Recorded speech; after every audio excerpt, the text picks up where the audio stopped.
윤석열 대통령이 권력을 놓지 않으려고 한다면 미국은 그 같은 행위를 지지하지 않는다는 메시지를 비공개로 보낸 듯 보인다고 포린 팔러시 칼럼니스트가 지적했습니다. 만일 트럼프가 대통령이었으면 어떻게 했을까라는 설정과 함께 세계 속의 미국의 역할도 진단했습니다. 포린 어페어에는 퇴임하는 미치 매코넬 공화당 상원 원내대표가 트럼프 대통령 임기 2기에 고립주의 외교를 피하라고 촉구한 기고문이 실렸습니다. 위스콘신주의 작은 기독교 사립학교에서 발생한 총격 사건은 범인이 미성년자 소녀라는 것도 놀랍습니다. 바이든 대통령은 학생들은 쓰고 읽는 법을 배워야지 몸을 숙이고 몸을 가리는 법을 배울 필요가 없다면서 의회가 행동해야 한다고 말했습니다. 지금 미국 공립학교의 95%에서는 총격 사건 대비 훈련을 합니다. 아직 신발끈 묶는 것도 힘든 어린아이들이 총에 맞아 죽은 척하는 방법을 배웁니다. 트럼프 당선인이 기업인들을 잇따라 만나고 있습니다. 오늘은 넷플릭스, 내일은 아마존 CEO를 만나고 틱톡 CEO는 어제 만났습니다. 틱톡은 월요일 어제 대법원에 미국에서 소셜미디어 앱을 효과적으로 금지하는 법안, 틱톡에 관한 법안을 일시적으로 차단해달라고 요청했습니다. 트럼프 당선인이 여론조사 기관과 신문 드모인 레지스터를 고소했습니다. 입막음용 유죄 판결을 연방대법원의 면책 판결에 따라 기각시켜달라는 트럼프 당선인의 요청은 판사가 거부했습니다. 우크라이나가 모스코바에서 러시아 장군을 암살했습니다. 스쿠터 폭발 암살 장군은 우크라이나에 화학 무기를 쓴 혐의를 받고 있습니다. 여러분 안녕하십니까? 오늘의 미국 강혜신입니다. 로버트 케네디 주니어 보건복지부 장관 지명자가 지금 오늘 의회에 갔습니다. 이런 것은 트럼프 대통령 당선인이 처음에 로버트 케네디 주니어라든가 아니면 핏 헥세스라든가 이런 사람들을 각 부서의 장관으로 지명을 했을 때 있을 수도 없는 일이야 하는 것들이 시간이 지나면서 한번 얘기라도 들어보지 하는 쪽으로 가고 지금 같아서는 인준청문회에는 다 올라간다는 그런 뜻이죠. 오늘 이제 이 부분보다도 저는 맨 앞부분에 하나의 칼럼을 소개를 해드리겠는데요. 포린 팔러스입니다. 외교 전문 잡지 그 포린 팔러스의 칼럼니스트 하워드 프렌치시라는 아주 유명한 분이죠. 이분이 한국에서 이번에 발생한 계엄 사태와 이걸 미국과 연관을 시키고요. 그리고 완전히 한국적인 것에 포커스를 맞추는 게 아니라 뒷부분에 가면은 트럼프 대통령 당선인이 차기 대통령으로서 세계에 이런 일이 있었을 때는 어떻게 대처를 했었을 것이며 앞으로 어떠한 그 세계 속에 미국을 만들어갈까 하는 것을 생각해 볼 수 있는 그런 칼럼이거든요. 거의 빠뜨리지 않고 가능한 한 소개를 해드리겠습니다. 제목 자체는 한국 사태에 대해 트럼프는 다르게 대응했을까? 바이든 대통령의 대응과 이것은 미국 대통령 두 번째 트럼프 임기를 좀 조명해 볼 수 있는 실험적인 사고다. 좀 말이 조금 뭐라고 하나요? 좀 형이상학적인 단어들이 들어가 있는데 제가 가능하면 현실적으로 좀 풀어보겠습니다. 그리고 제일 중요한 것은 백악관이 지금 현재 바이든의 백악관이 윤석열 대통령이 권력을 놓지 않으려고 한다면 미국은 그 같은 행위를 지지하지 않는다는 메시지를 비공개로 보낸 듯 보인다. 공개적으로는 한국과 미국의 그 외교 관계는 동맹은 철통 같다 이런 것을 한국에서 한덕수 국무총리가 대통령 대행을 하기 전부터 계속 강조를 했습니다. 백악관에서도 국가안보국에서도 그랬는데 비공개로는 이런 메시지를 보낸 듯 보인다. 포린 팔러스의 지적이거든요. 아무튼 처음부터 좀 전해드리겠습니다. 크게는 미국이라는 나라의 대통령이 얼마나 중요하고 그런 것을 얘기를 한 거거든요. 맨 앞에 문장이 이렇게 시작을 합니다. 역사적으로 특정한 시기에 미국 대통령이 누구냐? 이건 글로벌 위기 결과에는 엄청난 차이를 만들 수 있다. 예를 들어서 한 사람 프랭클린 디 루스벨트 대통령 대공황에 대응한 것이라든가 고립주의 성향이었던 미국을 그야말로 영국을 지원한 결단을 내렸고 펄하버 공격이 있은 뒤에는 2차 대전에 미국이 들어가서 원래는 그때까지는 그러니까 고립주의가 지금 처음이 아닌 거예요, 미국이. 그래서 들어가서 결국은 2차 대전을 끝낸 것, 이런 것들, 미국 대통령의 인수기간은 지금이 이제 인수기간이잖아요. 이건 국제적인 이슈에서 참 어려운 시기다. 새로운 정책이 완전히 정의되기 전에, 트럼프의 정책이, 그 전에 바이든의 기존 정책이 끝나면서 권한과 책임의 경계가 모호한 시점이죠. 그런데 그 같은 시점에 최근 한국 민주주의 위기, 이런 것이 드러났다는 겁니다. 윤석열 대통령이 계엄을 발표하고 나서 그 직후에 하루인가 이틀 뒤에 여러분들께 전해드렸습니다. 왜 그 날짜를 택했는가? 누군가는 윤석열 대통령이 뭐 갑자기 그 정서적인 그런 욱하는 심정이 나와서 그랬다, 이런 많은 얘기들이 있지만, 미국에서는 그때가 바이든 대통령이 미국에 없기 때문에 그걸 선택한 거다. 미국에 물론 통고도 하지 않았지만요. 앙골라, 마지막 그 대통령으로서 방문을 했던 그 앙골라에 도착한 날인가 그렇습니다. 사흘 방문하기로 예정되었는데 그 첫날, 미국에 없는 날, 이렇게 미국에서는 보도를 했었거든요. 탄핵된 윤석열 한국 대통령은 12월 초에 느닷없이 계엄령을 선포해서 한국은 물론 백악관을 포함한 전 세계를 놀라게 했는데, 그런데 이 윤석열 대통령이 그 한국 안에서 정치계에 숨어있는 본인의 그 적들에 대해서 굉장히 그 암울하고 다크하게 표현을 하는 거. 요즘에는 그런 표현 잘 하지 않는데 무슨 뭐 공산당과 연관을 시켜서 표현을 하는 그런 말을 함으로써 설득력이 없이 자신의 계엄령을 정당화하려고 했는데, 뭐 예를 들어 북한 스파이들이 한국 정치 체제를 완전히 뭐 장악하고 있다, 조작하고 있다, 종북 세력, 이런 그 얘기요. 그래서 윤석열 그 탄핵된 대통령의 주장의 대부분은 어처구니가 없지만 ridiculous하다는 단어를 썼습니다. 그렇지만 거기에 대해서 환영을 가져서도 아니다, 일루전을 가져서도 안 된다. 미국의 가장 중요한 동맹국가 가운데 하나인 한국에서 완전히 전면적인 위기를 일으켰다는 거죠. 여기에 대한 대응을 얘기를 합니다. 바이든 행정부 임기 말에 뭐 권력은 다 빠져나가고 이런 상황에서 조용하게 대응을 했죠. 한국의 민주주의적인 이런 정당성을 지지하는 신중한 외교적 메시지, 말 그대로 외교적인 메시지를 전달을 했습니다. 그리고 정치적인 상황이 지금 한국에서 계엄 이런 거 전개되는 것에 대해서 심각하게 우려하고 있다 하는 표현도 했습니다.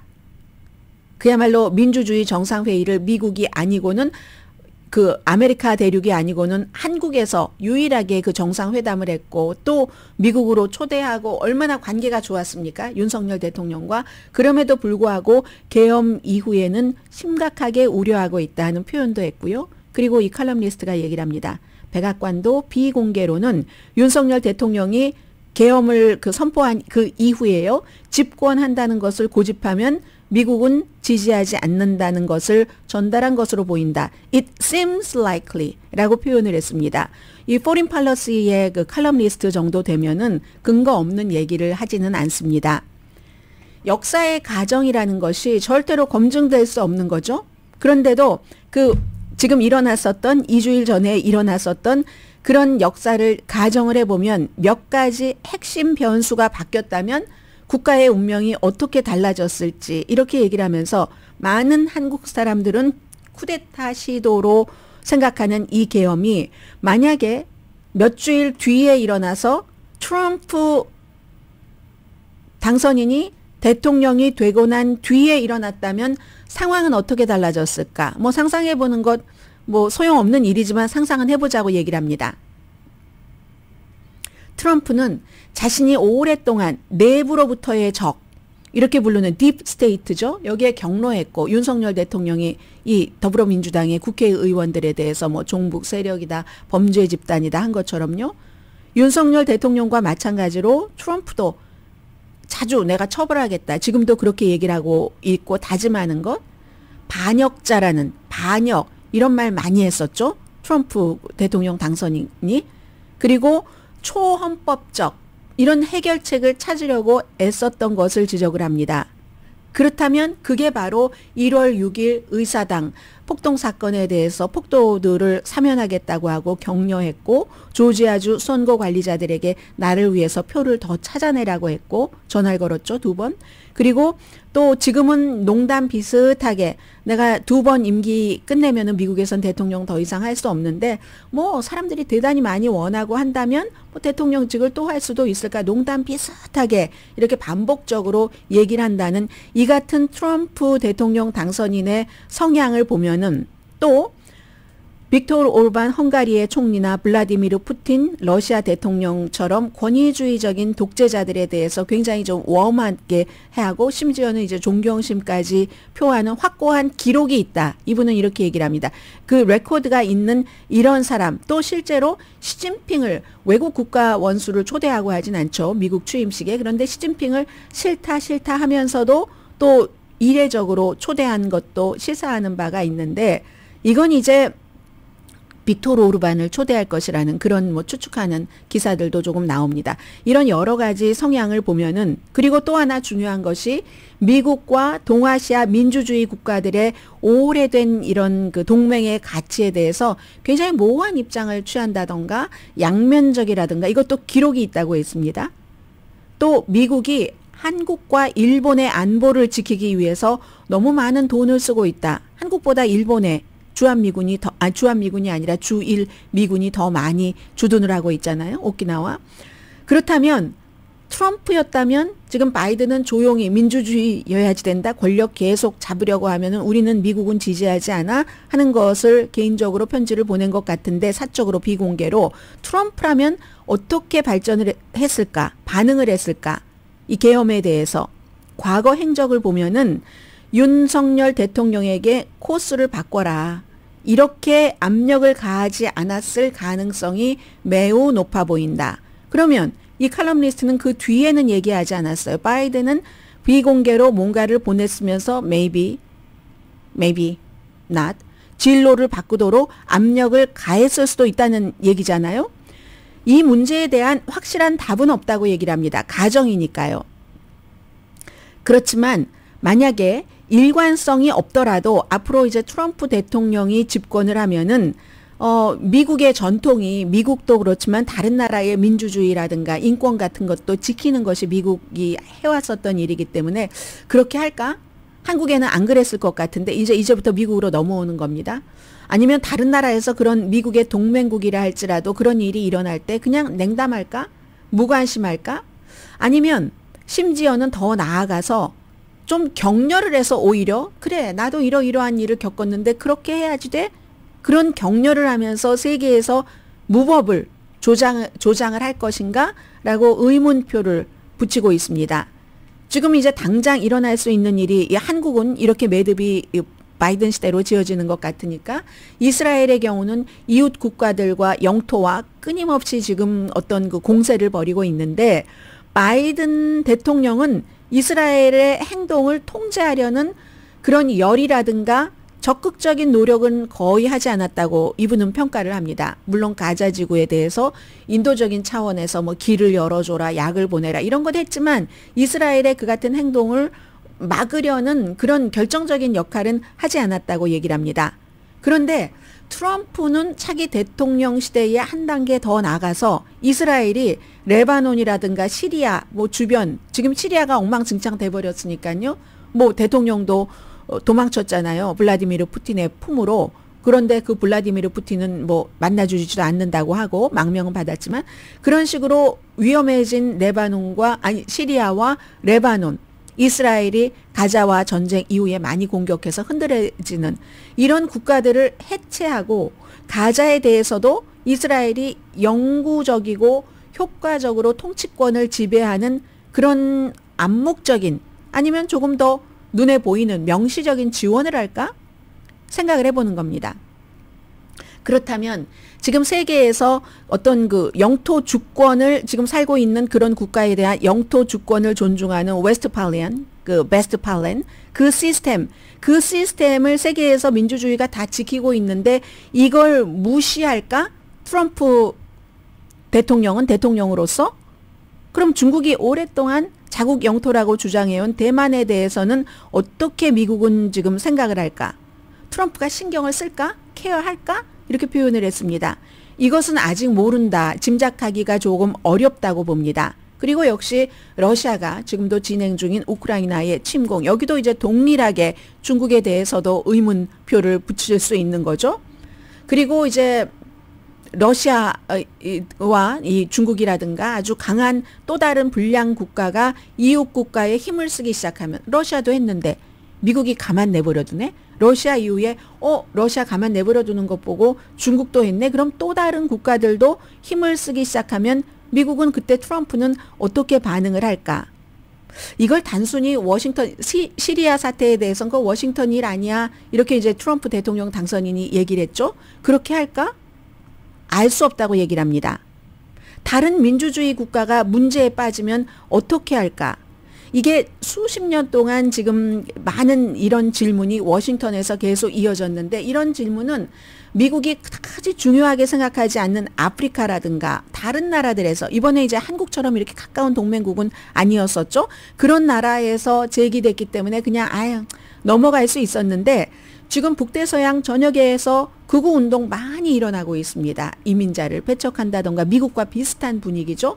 그런 운동이 부활하는데, 유럽에서 그런 일이 일어나면 미국의 4년 동안의 트럼프 대통령은 어떻게 할까?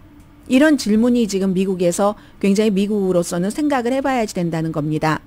트럼프 당선인이 지명한 그 지명자가 그 장관직에 올라가기 위해서 가장 눈에 띄는 자격은 전형적인 지명자 자격 기준에 못 미쳐야지 된다는 것과 충성 맹세에 강한 것, 개인에 대한, 트럼프에 대한 이것이었기 때문에, 최근의 사례는 지난 주말에 이런 일이 있었습니다. 보이스 오브 아메리카가 나치가 막 나치 활동을 할 때 미국이 이건 안 돼 하면서 거기에 대항을 해서 만든 보이스 오브 아메리카라는 이 세계에 나가는 방송이죠.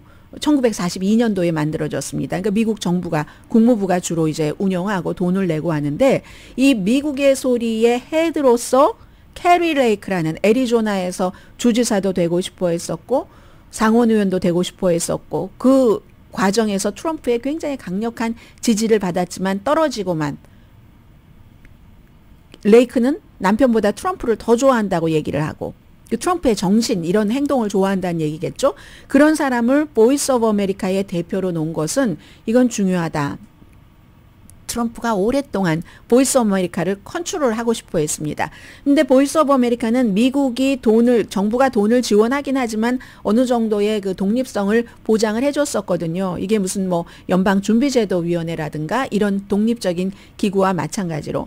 그리고 이미 트럼프 대통령은 공화당 정치인은 거의 복종시킨 수준으로 장악을 해서 그 장악을 즐기는 듯 보이고, 그런 상태에서 사실은 행정부 지명을 더욱 주목해야지 되는데, 미국 사람들은 역사상 행정부에 대한 견제와 균형, 실패에 대해서는 굉장히 순진하고 나이브하고 건망증이 많다.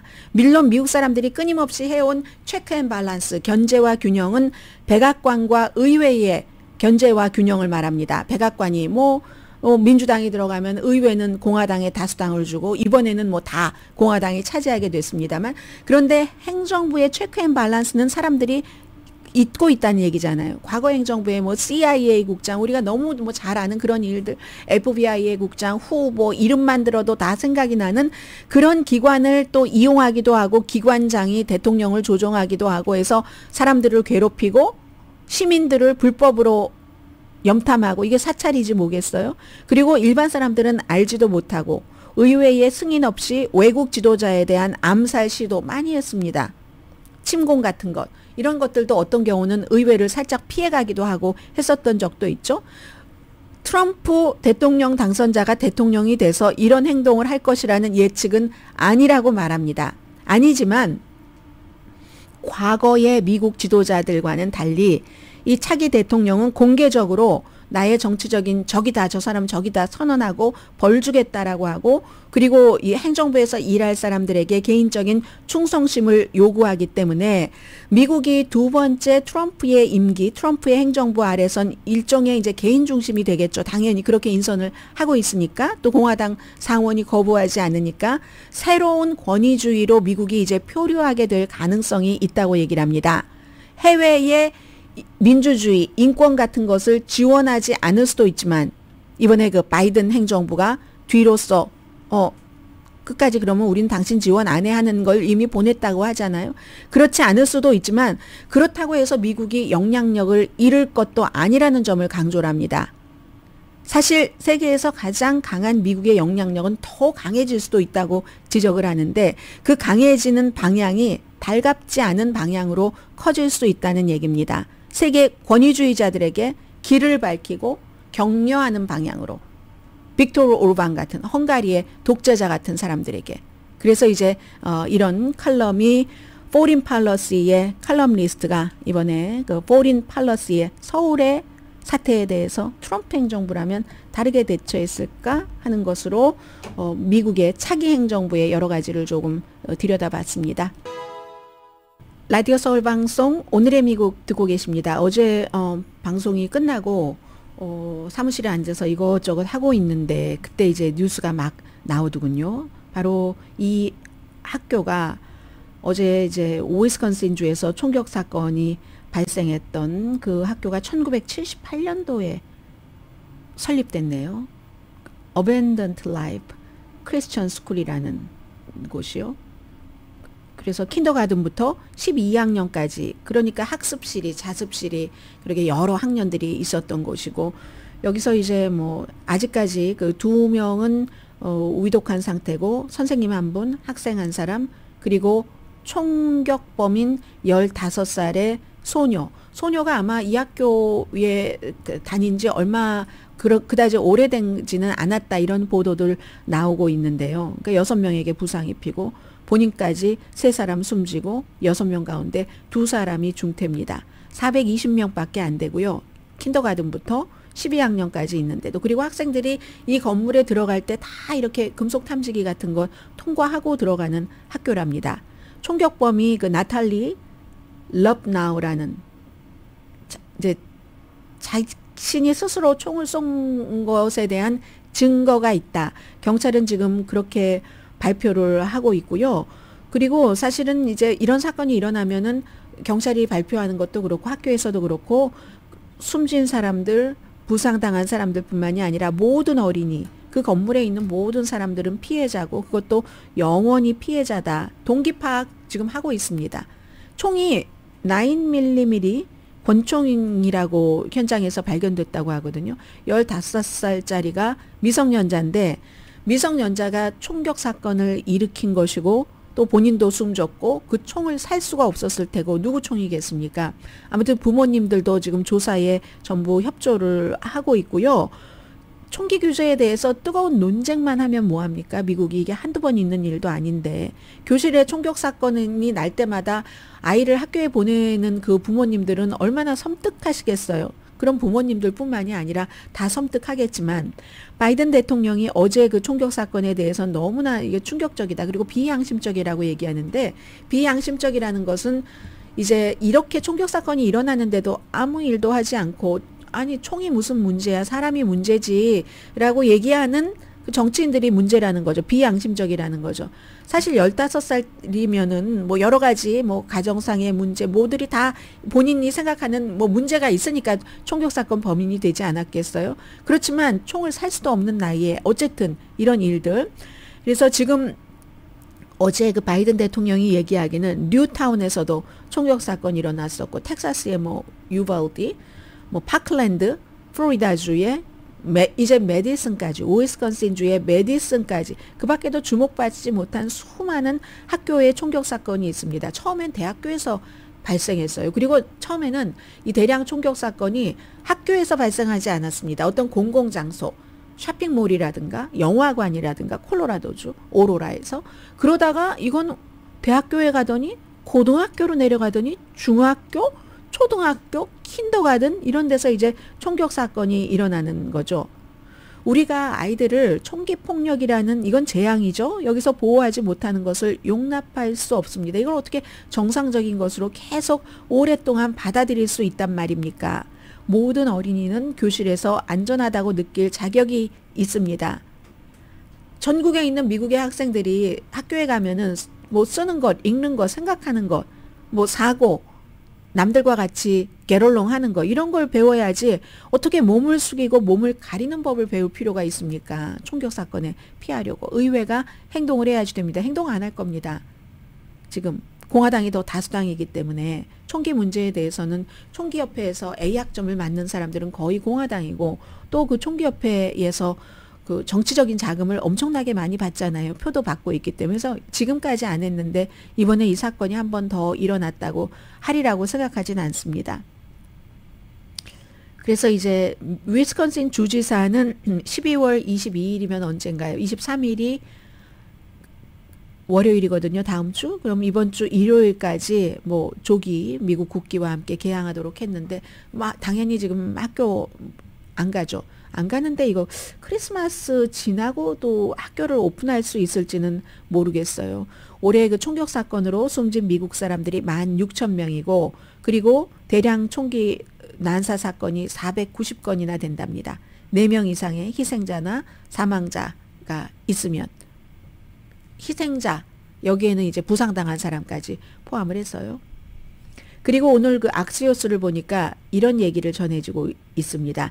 총격 사건 대비 훈련. 우리 무슨 민방위 훈련이 아니라 지금 학교의 공립학교는 95%가 총격 사건 대비 훈련을 한답니다. 그런데 이제는 총격 사건 대비 훈련을 받고 자란 선생님들이 선생님이 돼서 아이들을 총격 사건 대비 훈련을 시키고 있다는 얘기거든요. 그래서 이제 Every Town for Gun Safety라는 이런 데이터를 추적을 한 이런 기구인데 여기서 2013년 이후에 학교에서 총격 사건이 가장 많이 일어난 해가 2024년이랍니다. 어렸을 때 이제 학생들이 숨바꼭질하는 것은 그거는 뭐 전 세계의 공통적인 놀이잖아요. 지금 이제 범인과의 숨바꼭질하는 이런 사고방식을 교육을 시킨다는 건데 23살의 어떤 선생님이 얘기를 하네요. 본인이 이제 그 2012년도에 샌디욱 초등학교 커네디컷주에 그때 총격 사건이 일어나고 나서 5학년 때 처음으로 이제 그때 이제 화장실에 갇혔었는데 친구들이랑 같이 이렇게 숨어 있던 그런 기억들 그리고 그 5학년 때였는데 고등학교에 들어갈 때쯤에는 이제 이런 총격 사건에 대비한 훈련이 학교에서 아주 정상적인 훈련, 학교의 일종의 문화가 돼버렸다. 이렇게 얘기를 했습니다. 그리고 본인이 이제 그렇게 훈련을 받고 자라서 아이들에게 총격 사건이 일어날지도 모르니까 대비 훈련을 시키면서 어렸을 때 내가 5학년 때 그 화장실에서 다른 친구들과 같이 무서워서 막 벌벌 떨던 그 기억이 다시 난다고 얘기를 합니다. 미국 공립학교 95% 이상의 학생들에게 이 같은 교육을 시키고 있는데 그런데 그럼에도 불구하고요. 이런 교육이 뭐 아주 능동적인 그 교육 아니에요. 대비 훈련 아니겠어요? 학생들에게 이게 좀 효과가 있나? 뭐 이런 연구는 거의 없답니다. 아무래도 뭐 효과가 없기야 하겠어요. 조금이라도 있기야 하겠지만 그래서 어떤 때는요. 배우도 등장을 하고 소품도 등장하고 총으로 이제 총처럼 보이는 그 총이다 하고 하는 거겠죠. 그래서 이것도 초현실적인 훈련이죠. 어린 아이들에게. 그런데 총격 사건을 보지 못하고 피해가 되지 않은 아이들에게는 조금 덜할지 모르지만 그런 걸 전에도 봤었던 학생도 또 훈련을 하고 이럴 때는 너무나 깊은 충격을 준답니다. 그리고 또 뭐 금속 탐지기 설치하는 학교는 너무너무 많고요.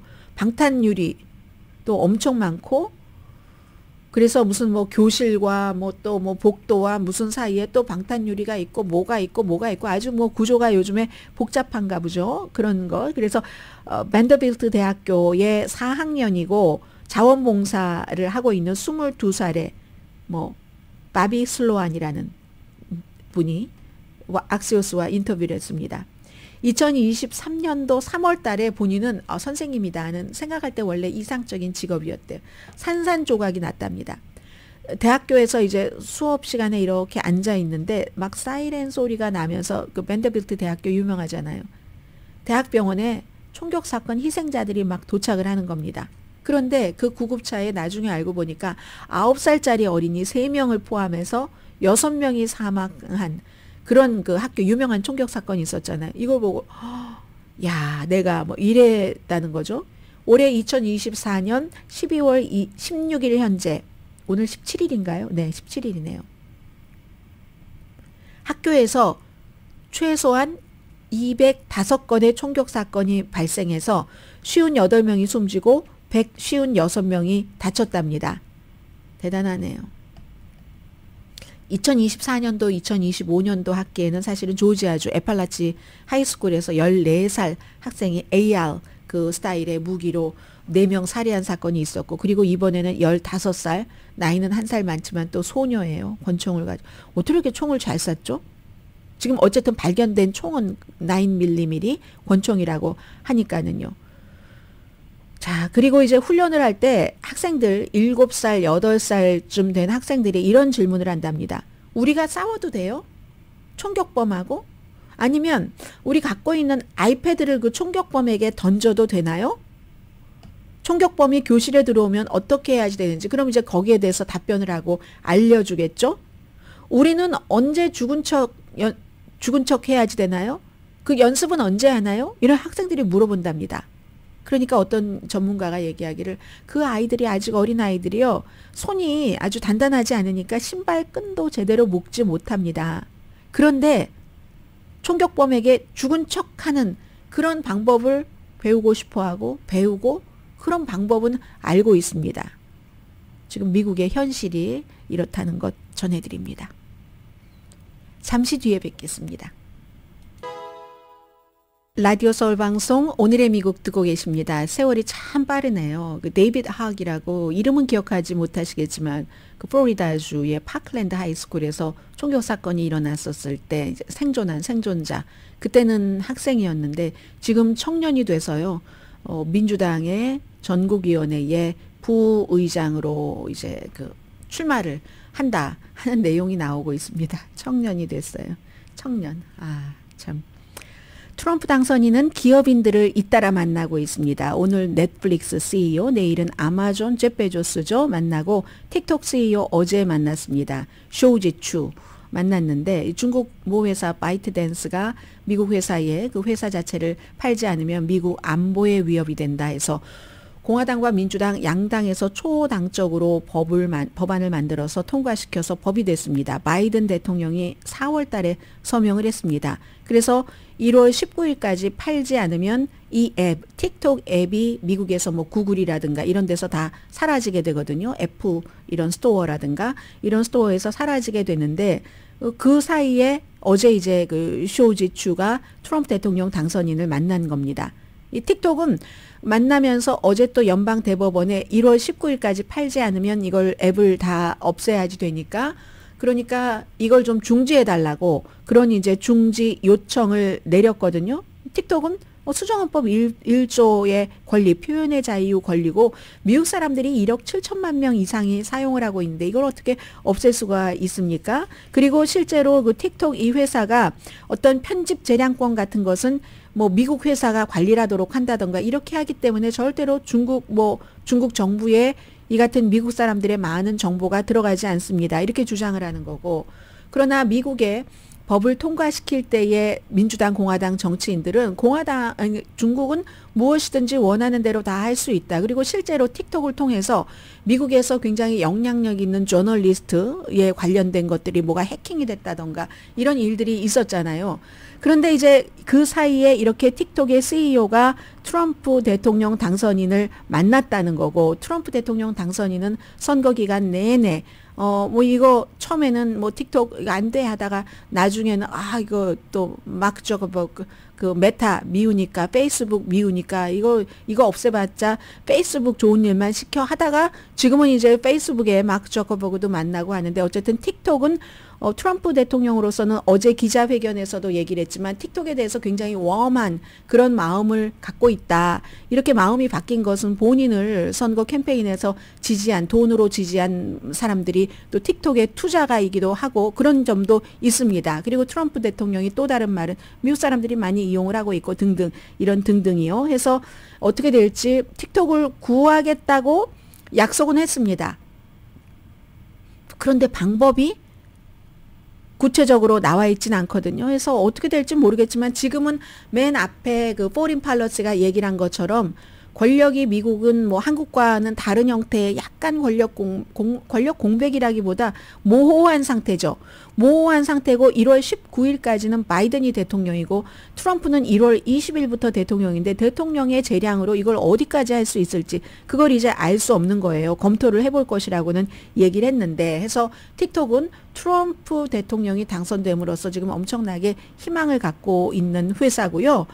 그리고 이제 그 기업 사주들을 만나는 걸 다시 말씀을 드리자면 이달에 뭐 팀 쿡도 만났고 애플의 팀 쿡은 원래 그런 걸 잘합니다. 이렇게 뭐 정치에 관여하지 않는 것처럼 하면서 이 사람하고도 관계 좋고 저 사람하고도 관계 좋고 많이 하죠. 메타의 CEO 마크 저커버그 가서 무릎 꿇었고 구글의 CEO인 뭐 순다르 피차이를 포함해서 많은 테크놀로지 리더들과 회동을 했고 그리고는 이제 오늘 그 테드 사란도스죠. 넷플릭스 CEO 만나고 제프 베조스 내일 만나는데 트럼프 대통령이 어제 그런 얘기를 했잖아요. 임기 1기에는 사람들이 나하고 사이가 나빴는데 지금은 다 친구가 되기를 원한다. 이런 말 했었죠. 실제로 그렇죠. 근데 이제 이게 뭐 허니문 이래서 좋을 때 좋다는 것도 있지만 굉장히 두려워하는 것 같아요. 기업인들도. 그러니까 그 ABC 방송도 사실은 공직자에 대한 명예훼손, 공직자가 명예훼손을 했을 때 이기는 승률이 별로 높지 않거든요. 공직자에 대해서 많은 것들이 방송이나 신문에서 또 이렇게 그 인용될 수 있다는 그러한 어떤 그 뭐라고 하나요? 그 여지가 있기 때문에 그런데도 싸워보지도 않고 재판 시작되기도 전에 1,500만 달러를 주고 합의를 하잖아요. 그 밖에도 많은 매체들이 그런 걸 보면 트럼프 대통령 당선인을 굉장히 두려워한다. 트럼프 대통령 당선인은 또 할 말이 있죠. 오늘 보니까 그 여론조사 기관과 드모인 레지스터를 고소한다고 했거든요. 아이오와주에서 발행되는. 아이오와는 뭐 인구도 많지 않고 뭐 엄청나게 부를 창출하는 그런 주도 아니지만 선거할 때 처음에 선거를 하기 때문에 여기서 뭐 방향계, 풍향계가 된다 해서 유명한 주잖아요. 그런데 드모인 레지스터가 이 그 여론조사를 하는 굉장히 여론조사 그 하는 사람들로부터 존중받는 사람이에요. J.N. 셀저라는 이 두 사람 그리고 J.N. 셀저가 운영하고 있는 그 여론조사 기구도 고소를 했습니다. 어제 할 것 같다라고 그 뭐죠? 기자회견에서 얘기하더니 했거든요. 선거 며칠 전에 아니 아이오와주에서도 공화당인데 이게 해리스가 3%포인트 앞서가 하는 것을 발표를 해서 J.N. 셀저를 통해서 드모인 레지스터가 했기 때문에 두 군데를 다 고소를 한 겁니다. 그리고 그 이후에 N. 셀저는 은퇴했어요. 나이가 많으세요, 이분이. 이번이 아마 마지막이 됐을 텐데 마지막을 좀 영광스럽지 못하게 맞지 않게 마무리를 하고 말았는데 트럼프 대통령 당선인의 얘기는 그겁니다. 가짜 언론이라는 거예요. 본인을 지지하지 않는 많은 그런 그 좌파 언론이 가짜다. 그래서 요즘 뉴스 제일 먼저 나오는 거 보면 팍스에서 많이 나옵니다. 이 얘기도 팍스에서 제일 먼저 보도했고요. 또 ABC가 트럼프 당선인과 1,500만 달러 합의를 했다는 사실도 팍스가 제일 먼저 보도를 했습니다. 그래서 트럼프 대통령은 이걸 의도적으로 이렇게 여론을 조작하기 위해서 이렇게 한 것이다라고 지금 주장을 하고 있고 그러나 그 개인은 그 앤 셀저는 그 트럼프 당선인의 이 같은 소송에 대해서 아무런 답변을 하고 있지 않은데 드모인 레지스터는 ABC와는 조금 다른 입장을 취합니다. 우리는 그 여론조사를 할 때 그 여론조사 셀저의 것도 했고 그리고 전체적인 인구 통계라든가 기타 여러 가지 데이터를 다 충분히 하고 보도를 한 것이기 때문에 우리가 그 여론조사 결과와는 달리 14%포인트 트럼프가 이긴 선거의 실제 결과가 나오기는 했지만 그렇다고 해서 우리가 의도적으로 그런 것을 한 것이 아니다. 해서 이번 우리가 그 보도한 것 자체는 이 신문이라는 곳이 무슨 이 사람이 당선이 된다 안 된다 하는 것을 맞추는 기관이 아니잖아요. 그렇기 때문에 그것은 아무런 잘못이 있는 게 아니고 우리가 보도한 것 잘못이 없었고 이 소송은 가치가 없는다고 믿는다. 드모인 레지스터가 ABC와는 훨씬 지금 다른 입장을 취하고 있고요. 그건 아마 이런 것 아닐까요? 잃어버릴 게 많은 사람들은 일단은 싸워서 어떤 정의감에 의해서 정의를 되찾는다 할 때 많이 싸우죠. 그런데 이렇게 MSNBC나 또 그 ABC잖아요. ABC와 그 조지 스테파노폴로스 디스 윅을 진행하는 앵커 이 두 사람과 회사에 대해서 소송을 했는데 이 경우는 조지 스테파노폴로스보다는 ABC 측에서 잃어버릴 게 너무 많죠. 디즈니에 얼마나 많은 프로젝트들이 있어요. 그에 비해서 드모인 레지스터는 조그마한 신문입니다. 그 아이오와주에서는 제일 큰 신문이긴 하지만 그래서 이렇게 잃어버릴 게 많은 사람들은 문제 피하면서 하자 하는 것도 있을 것 같아요. 그리고 잃어버릴 게 없고 하면은 또 이런 식으로 대응을 할 수도 있어요. 또 대응 바뀔지도 몰라요. 트럼프 대통령 당선인에게 사과하고 그런 일이 있고요. 잠시 뒤에 여러 가지 전해드리지 못한 뉴스는 간추려 드리겠는데 이 내용은 한마디로만 하니까 이번에 하죠. 그 입막음용 그 유죄 판결 나왔죠. 그게 스토미 데니엘스라는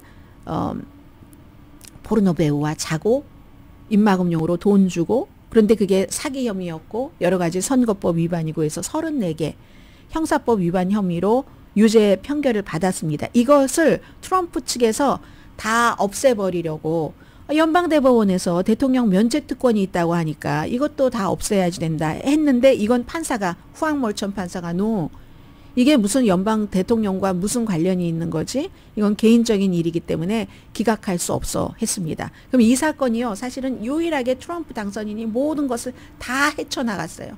연방 케이스에 대해서 모든 것 다 지금 없애버렸는데 헤쳤는데 헤쳐서 없던 걸로 했는데 이 케이스는 뉴욕이기 때문에 이렇게 해치지 못하고 있었다 하는 이 정도 말씀드리고 잠시 뒤에 뵙겠습니다.